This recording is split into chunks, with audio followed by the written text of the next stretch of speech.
Well, 100 days of the Lion Diet, week number 2, officially completed. A lot of humble pie was served this week by way of me thinking that I could do this OMAD, 1 meal a day for 100 days right off the rip. No, definitely not the case. I had to use priming techniques to keep myself on the diet and to not break, meaning just eating more to keep the cravings down.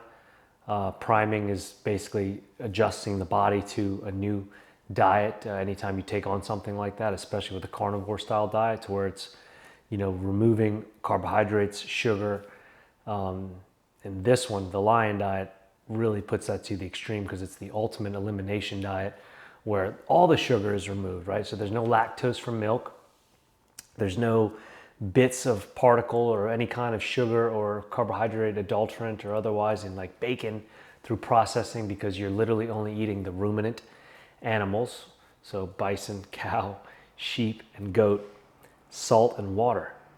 So there's nothing else coming into the system. So the withdrawals for me were massive. I could not believe it. Like the cravings that I was getting. And, so as much as I was trying to do 100 days Lion Diet, all being OMAD, 1 meal a day, I definitely had to call some audibles and make some immediate emergency adjustments by way of just eating tons more food to keep those cravings down. But I did.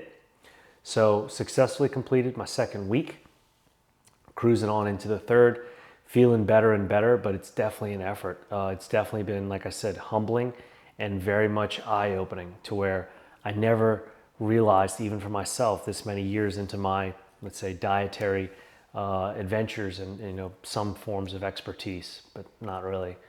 I'm just blown away by like how much residual carbohydrate, leftover emotional attachment, grip, and then because of that, the withdrawal that comes through bad dreams, bad sleep, bad mood, lack of motivation, brain fog, all the kind of keto flu symptoms that I've been through many times. But this was on like a whole nother level for me, because of the total removal of the carbohydrates and all the, any other kind of processed food. It is remarkable. But I kept to the diet. I haven't broken, and I'm happy about that. So I'm growing more with it. I'm getting more comfortable with it. It's definitely the most challenging thing I've done yet as far as in a diet. And I still underestimated my adversary too much in those first couple of rounds where I failed. And now that I've put the systems in place, I've recognized like this is a formidable foe, and this is going to require more than just me thinking like, yeah, I can just cruise through it. No, this is real. This is serious, and it's amazing and mystifying and perplexing, and because of that, and confusing. Like I'm thinking, how can this be so? How can my mood, how can my depression, all these things be so dependent on just what I'm eating? It's like that's the power of processed food, or rather, I should say, the poison of processed food, and how it thwarts and alters our brain chemistry, how it thwarts and alters our physiology, right? Like things internally within us get changed for the worse, adverse effects that we don't see or feel until, way down the line, maybe years later. But then it's not until you remove these things from the system and you have this total clean out, do you feel the severing of those ties and bonds that were created that, to you never really went noticed as they happened. But once they started to separate, God, it's been painful. But like I said, the pain is still confirmation to me that it's work that's being done. Meaning I wasn't feeling this way before doing this diet. So I know it's not the food that's making me feel that way. No, the food is actually allowing me to heal. The food is nourishing me enough because of how much pain is going on and how much trauma is going on to excise and be rid of all this impurity, that if I didn't have this food to be going through this, oh my God, can you imagine the hell that would be? So thank God I've got this ultra extreme to the highest sense of nutrient dense sustenance fueling me while I go through this immense clean out and detoxification. That's what it really is. That's what I'm starting to realize that the Lion Diet really is and why it works. It's the same thing with carnivore, and I've been preaching this for years.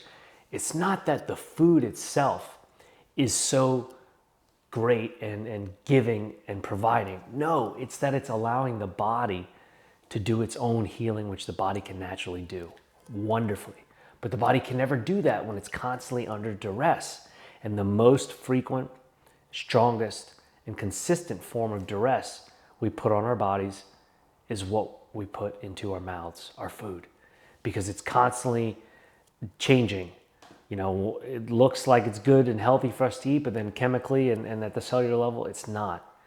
And so by subscribing to this diet, I'm really understanding the feelings of cleanliness, as violent as they may be and not comfortable as they may be to come out. But I know it's part of the process. And like I said, I know it wasn't happening before I started on this. So I know the causal relationship is because I'm doing this, this is what's happening. And it's the same thing I preach to clients when they're going through their keto flus or their withdrawals from sugar and whatnot, whether it's on an animal-based diet, a carnivore diet, and now the Lion Diet. That feeling is something that you are doing. And if you can remember that in those moments when it's like when you have the headache, when you have the body aches, the flu-like symptoms, the brain fog, the depression, to remember like, my God, I'm causing this. I'm making this happen simply by not just what I'm eating, but rather what I'm not eating anymore. It's pretty mind-blowing. So 2 weeks down, rolling into the third, feeling good, getting better by the day, more comfortable by the day, and getting more confidence with my OMAD, maybe NOMAD, no meal a day strategy, because I had the intention, the goal was 100 days of Lion Diet OMAD.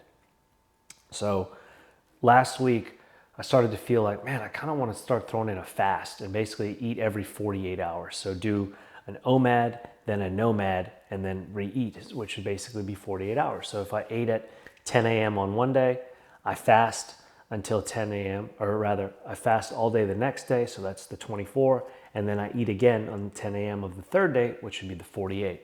So it'd be OMAD, NOMAD, and that I think would be really great. So maybe I'll do 50 days of OMAD, NOMAD, and that'll essentially be kind of like 100 days of OMAD. I don't know. But nonetheless, I've gotten more and more confident each day over these 2 weeks of how I'm going to introduce that challenge to myself, whether it be OMAD or OMAD, NOMAD, I'm not sure yet, but as I continually progress, I've gotten more and more confident, and my intuition is what's calling me to do that, nothing else. So we'll see what happens. Stay tuned for more updates.